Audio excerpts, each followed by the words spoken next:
Vous vous installez, on va commencer.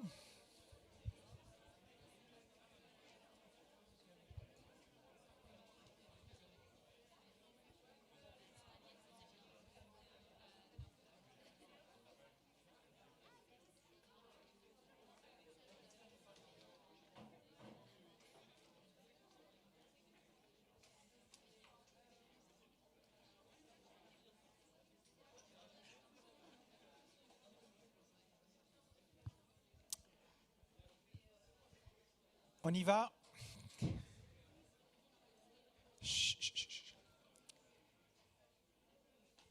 Bon, eh bien, écoutez, on va voir ensemble la sémiologie des émotions et de l'anxiété, en sachant que les émotions, si j'ai bien compris, vous vous en êtes déjà occupé avec un cours sur les troubles de l'humeur.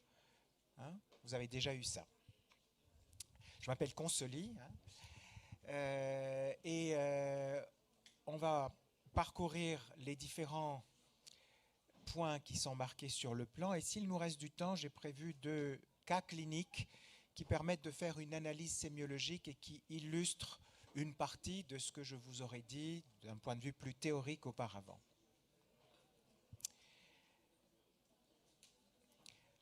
On va commencer. Vous voulez reprendre le plan? Si vous voulez, mais enfin, bon, on va commencer par quelques définitions de base.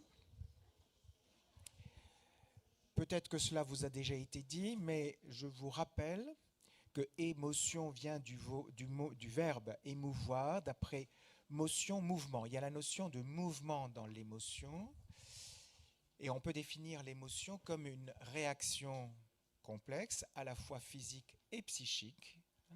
Les 2 composantes de l'émotion sont importantes. Une réaction à une situation. Réaction dont la finalité initiale est adaptative. C'est important parce que les émotions, elles servent à quelque chose, elles servent à réagir d'une façon appropriée à un environnement qui a certaines caractéristiques, qui déstabilisent, qui perturbent l'équilibre, l'homéostasie. Sauf que cette finalité adaptative, elle pourra être dépassée et les émotions, notamment les émotions négatives, on va y revenir, peuvent devenir à ce moment-là des troubles et être une source de souffrance particulière. Mais n'oubliez pas qu'initialement, toute émotion a une valeur adaptative. Quand on a peur, quand on est en colère, etc., ça permet de réagir de manière plus appropriée à une situation qui nous sollicite. Donc, réaction complexe, physique et psychique, et dont la tonalité peut être négative, positive ou neutre. Négative, par exemple, la peur, la colère, la peine, le chagrin. Positive, par exemple, la joie. Et neutre, il y a des émotions neutres, mais ce sont quand même des émotions, on va voir pourquoi, comme la surprise. Cette réaction s'accompagne d'un degré variable d'activation. En anglais, on parle de arousal, donc d'activation physiologique. Cette activation peut être modérée ou intense selon plusieurs choses, selon les situations qui déclenchent l'émotion, selon les individus et leurs particularités, mais aussi d'une émotion à l'autre. On peut éprouver une simple appréhension, une inquiétude à minima, et ça peut aller jusqu'à la terreur. On peut être simplement irrité ou agacé, et ça peut aller jusqu'à la fureur. On peut être simplement déçu, c'est aussi une émotion négative, mais ça peut aller jusqu'à l'accablement. Et puis du côté des émotions positives, il peut y avoir une émotion de détente qui peut aller vers le divertissement, la volupté. Donc toutes ces émotions sont caractérisées par leur tonalité, mais aussi par l'intensité de l'activation qui les caractérise. Selon les cas et selon les individus, ces émotions peuvent être perçues essentiellement comme des sensations physiques, des sensations corporelles, ou comme des états affectifs plus ou moins complexes. Une émotion élaborée, plus une émotion est élaborée, plus il y a des représentations mentales et des mots qui vont pouvoir être associés aux émotions. Moins moins une émotion est élaborée, plus elle sera perçue essentiellement comme un désordre physique, comme une sensation physique. D'ailleurs, il y a une notion qui est celle du niveau de conscience ou du niveau de discrimination et d'élaboration émotionnelle. Et il y a une autre notion qui est à peu près l'inverse de celle-là, qu'on appelle l'alexithymie. L'alexithymie est une difficulté qui est plus ou moins présente chez les individus à identifier et communiquer, exprimer ses émotions. Ça vient d'où? Ça vient du grec a, privatif, absence de, lexis, les mots, le discours, et thymie, tout ce qui concerne l'affect, les émotions. On est alexithymique lorsqu'on a une certaine difficulté à identifier et pouvoir ensuite parler, exprimer, communiquer à autrui ses émotions. On va parler de sentiments plutôt que d'émotions pour désigner un état affectif relativement stable, les émotions étant plus du côté de l'instant et les sentiments plus du côté de la durée, mais enfin, il n'y a pas que ça. Et quand on parle de sentiments, on se réfère à une émotion élaborée, c'est-à-dire une émotion qui est associée à des représentations. On va plutôt parler de sentiments d'amour, de sentiments de haine, de sentiments d'humiliation, de vengeance, de sécurité, de reconnaissance, plutôt que d'émotions d'amour ou d'émotions de haine.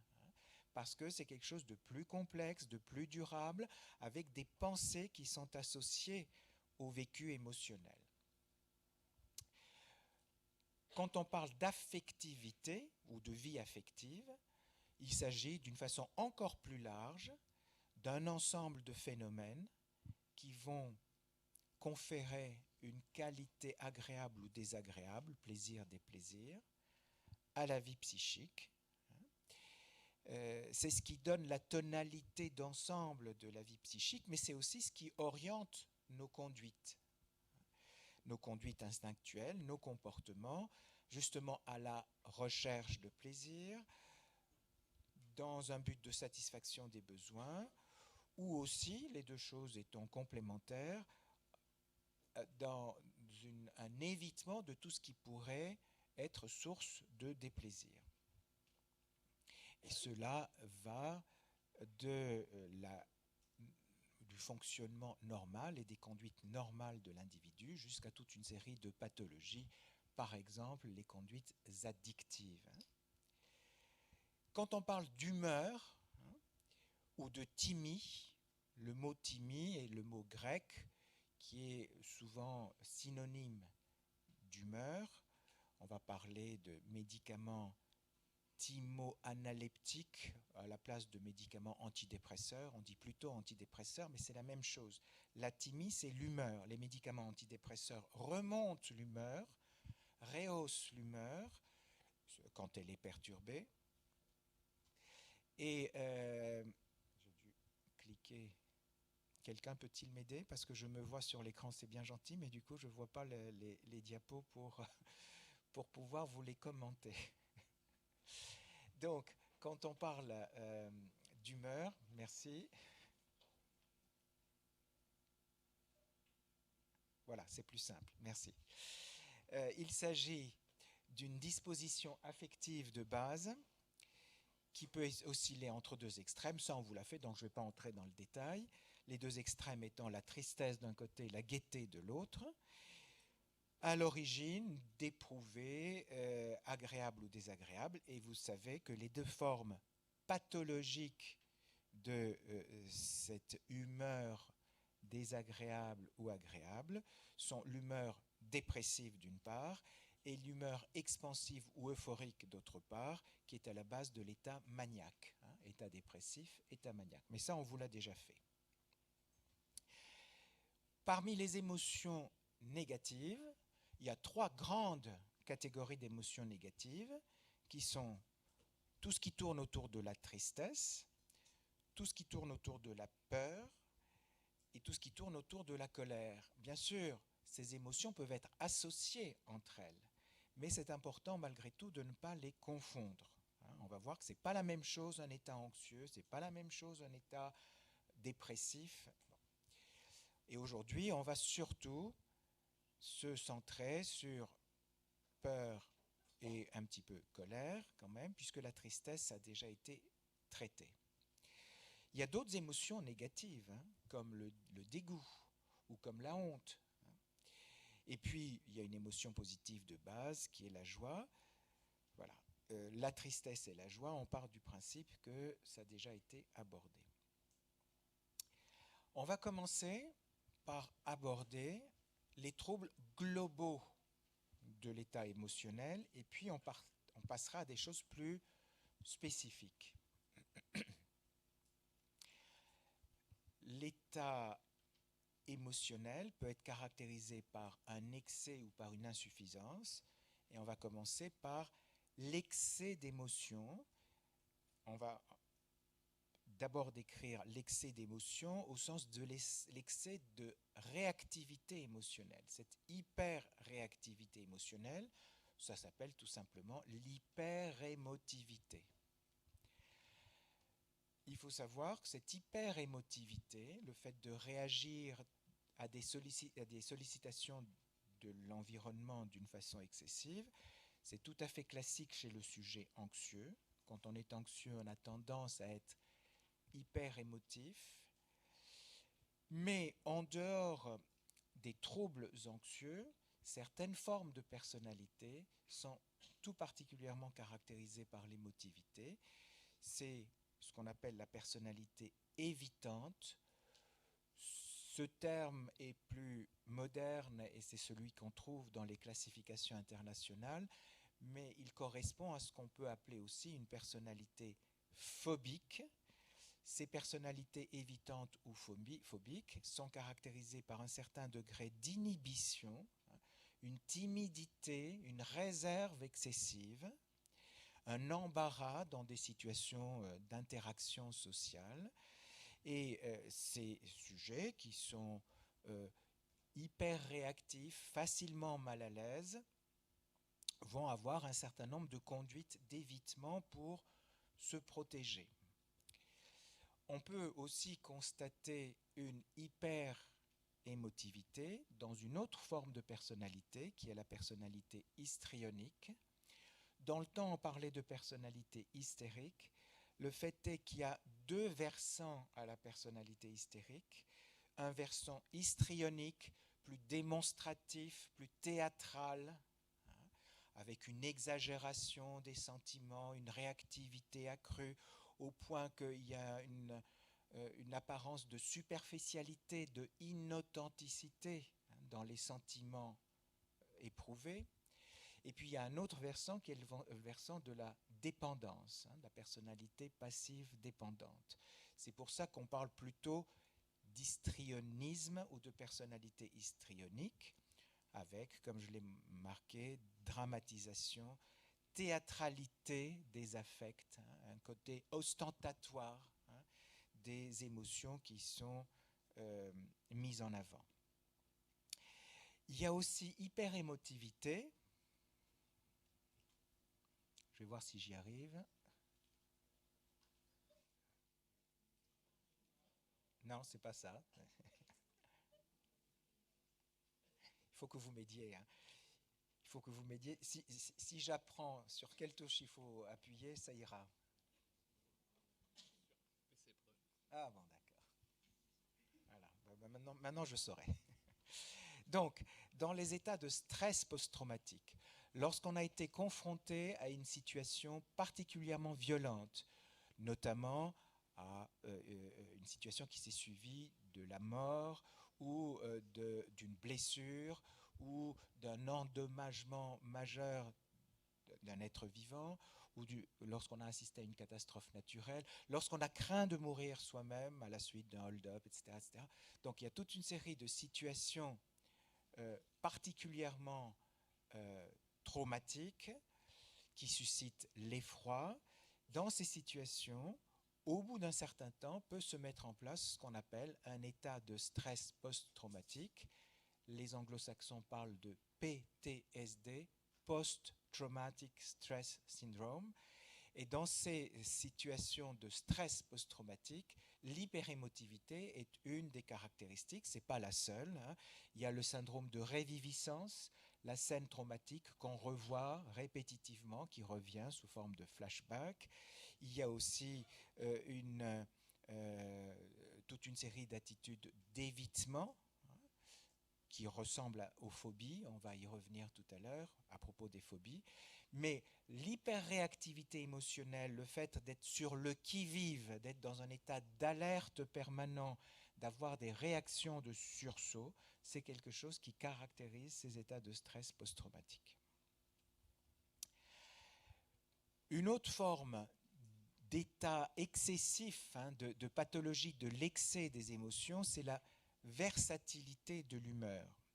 Là, ce n'est pas le fait de réagir de manière excessive à un environnement, c'est de pouvoir passer d'une façon trop facile d'une émotion à une autre, et notamment de se mettre comme ça à l'unisson de l'émotion de l'ambiance, ou de l'émotion présentée, manifestée par son interlocuteur. Et je ne sais pas si on vous en a parlé à propos de l'état maniaque.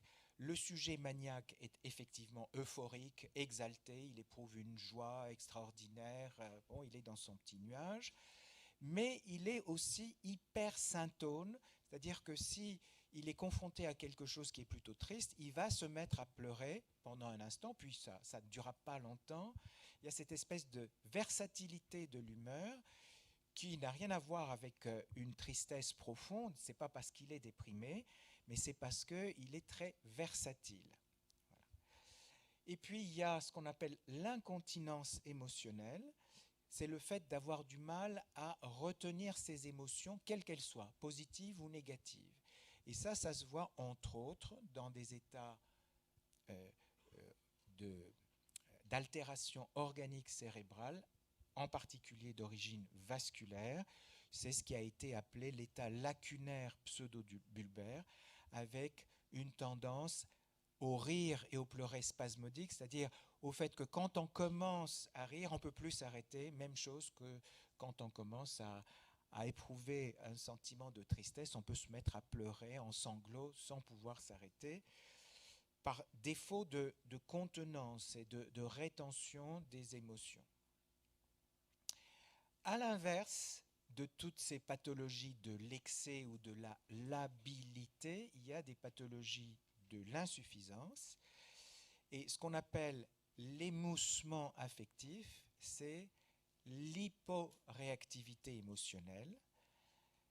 Dans la dépression, alors peut-être pas dans toutes les dépressions, mais dans certaines dépressions, il y a un émoussement affectif. Alors bien sûr, dans la dépression, ce qui prime, c'est plutôt la tristesse. Néanmoins, dans certaines formes profondes de dépression, il peut y avoir une sorte d'anesthésie affective. Les sujets ne ressentent plus rien ou pas grand-chose. D'ailleurs, on a dû vous expliquer que une des caractéristiques de la dépression, c'est l'anédonie. L'anédonie, c'est quoi? C'est la difficulté à éprouver du plaisir.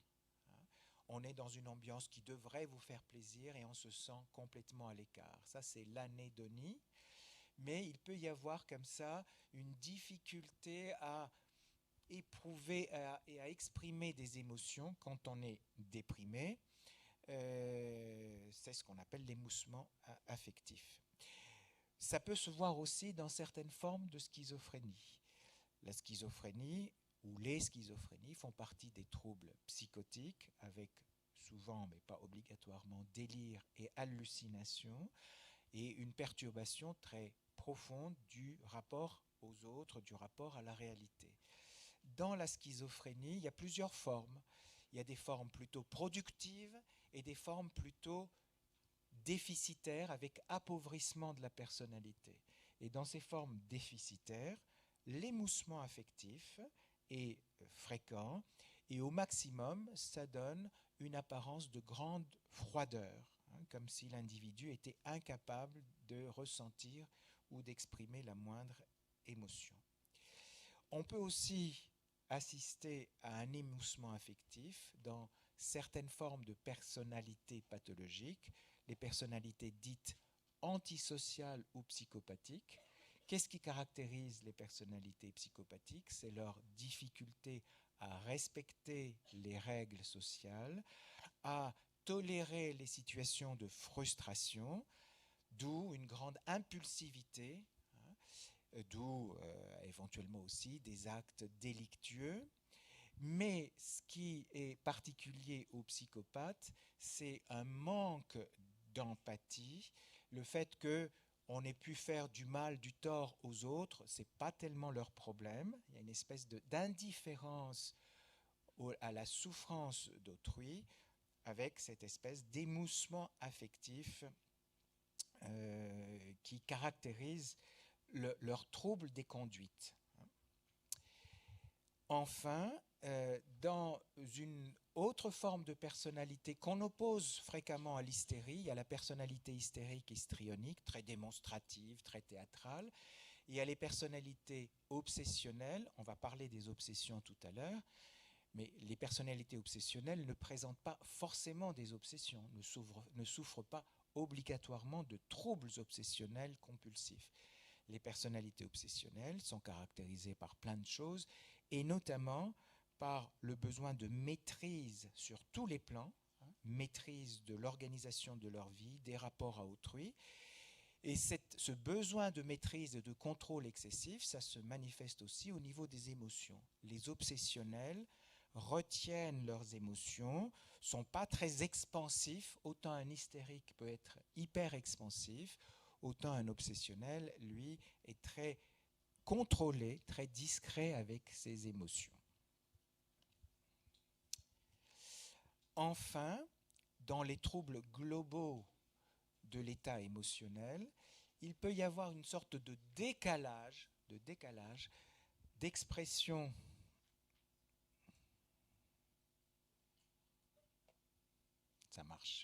d'expression discordante entre ce que l'on dit ou ce que l'on fait et ce que l'on montre comme émotion au niveau de sa mimique, par exemple, au niveau des gestes. Cette discordance idéo-affective entre les idées communiquées et les émotions montrées parallèlement, c'est quelque chose qui est assez caractéristique de la schizophrénie et qui fait partie de ce que classiquement on appelle la dissociation. Dissociation entre les idées et les affects. D'ailleurs, schizophrénie veut dire personnalité divisée. Et l'une des manifestations de cette division ou de cette désorganisation peut se faire entre les idées et les émotions. Par exemple, c'est le fait de raconter quelque chose d'atroce, mais dans l'indifférence ou avec un sourire inapproprié, ou l'inverse.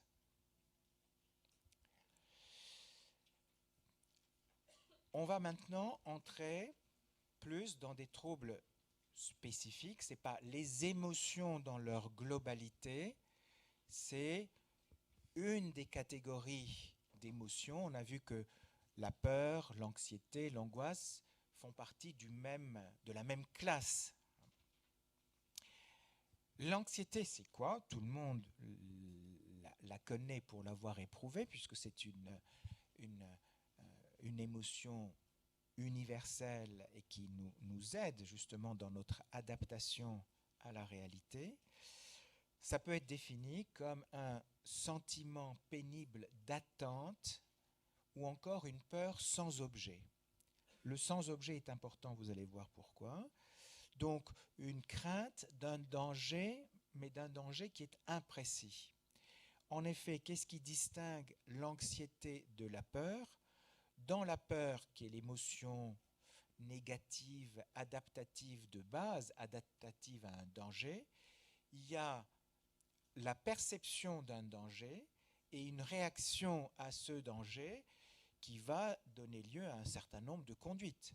Évitement, fuite, tout ce que vous voulez, mais le danger est identifié et le danger suscite à juste titre, on pourrait dire, une émotion négative, parce que si cette émotion n'était pas là, le sujet serait lésé, hein, serait endommagé, soit physiquement, soit psychiquement, par ce danger qu'il n'aurait pas identifié et auquel il n'aurait pas réagi de façon appropriée.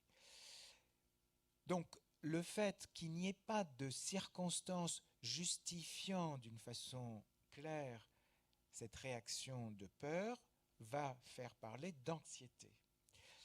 Alors, ceci dit, il peut y avoir des circonstances déclenchantes de l'anxiété, mais c'est la notion de disproportion qui va faire parler d'anxiété plutôt que de peur. Si on a tendance à se faire du souci pour un rien, et les anxieux reconnaissent qu'ils se font du souci d'une façon excessive, là, ce n'est pas de la peur, c'est de l'anxiété. Si on a quelqu'un de gravement malade autour de soi et qu'on a peur que sa maladie se complique, on a peur qu'il ne meure, vous voyez, ce n'est pas pour rien qu'on utilise le mot de peur, parce que cette crainte, elle est justifiée par la réalité. Si on a quelqu'un qui va parfaitement bien et qu'on est torturé par l'idée qu'une maladie pourrait survenir chez cette personne bien portante, là, ce n'est pas de la peur, c'est de l'anxiété. D'accord ? Voilà. Et puis, on verra tout à l'heure à propos des phobies qu'il y a des objets auxquels les phobiques vont attribuer une signification excessivement dangereuse. Donc, il y a quand même des situations identifiées, mais c'est la grille de lecture par rapport à ces situations qui est faussée. On va y revenir tout à l'heure. Donc voilà déjà la différence de base qui est tout à fait importante entre anxiété et peur. Alors maintenant, anxiété et angoisse. Traditionnellement, on parle d'angoisse pour se référer plutôt aux manifestations somatiques de l'anxiété, où on a plutôt tendance à parler de crise d'angoisse que de crise d'anxiété. Parce que d'ailleurs, dans les crises d'angoisse, il y a surtout des manifestations somatiques. Mais sachez que les deux termes sont globalement synonymes. Anxiété et angoisse, c'est globalement la même chose. Il y a... Oui, allez-y.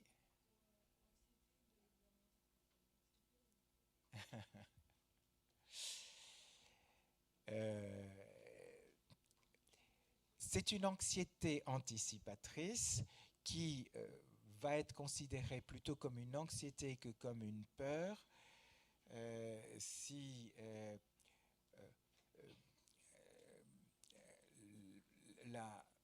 le danger ou l'issue défavorable de cet examen sont surestimés par l'individu. Effectivement, l'examen classant, l'examen qui sélectionne en fin de P1, quand on passe le concours d'internat, etc., c'est normal que l'on redoute une issue défavorable parce que les conséquences vont être importantes. Donc, il y a une dimension de peur du résultat qui est tout à fait naturelle. Ceci dit, si c'est quelque chose qui envahit la pensée, qui devient... alors que par ailleurs, éventuellement, on s'est parfaitement préparé et qu'on ressasse l'idée que ça ne va pas marcher, on passe du côté de l'anxiété. Le trac, l'anxiété de performance, quand on est musicien, quand on est acteur, quand on doit prendre la parole en public et que par anticipation on se sent mal à l'aise, est-ce que c'est de l'anxiété ou est-ce que c'est de la peur? Bon, la peur, c'est par rapport aux conséquences de ce qui va se passer. C'est que ça ne se passe pas bien, qu'on soit mal jugé, qu'on fasse mauvaise impression. Bon, donc jusqu'à un certain degré, c'est légitime, mais en général, quand il y a du trac, c'est qu'on survalorise l'importance de ce qui va se passer et ses conséquences. Deux grandes formes d'anxiété qu'il faut savoir distinguer, la forme durable, chronique, et la forme aiguë. C'est très important de les distinguer. Ce n'est pas encore de l'ordre de votre niveau de formation, mais plus tard, on vous expliquera que les façons de traiter ces deux formes sont différentes. On ne traite pas de la même façon l'anxiété généralisée et l'anxiété aiguë qu'on appelle l'attaque de panique ou le trouble panique. On va commencer par l'anxiété généralisée. La chronologie de l'installation de cet état est une chronologie imprécise. Le début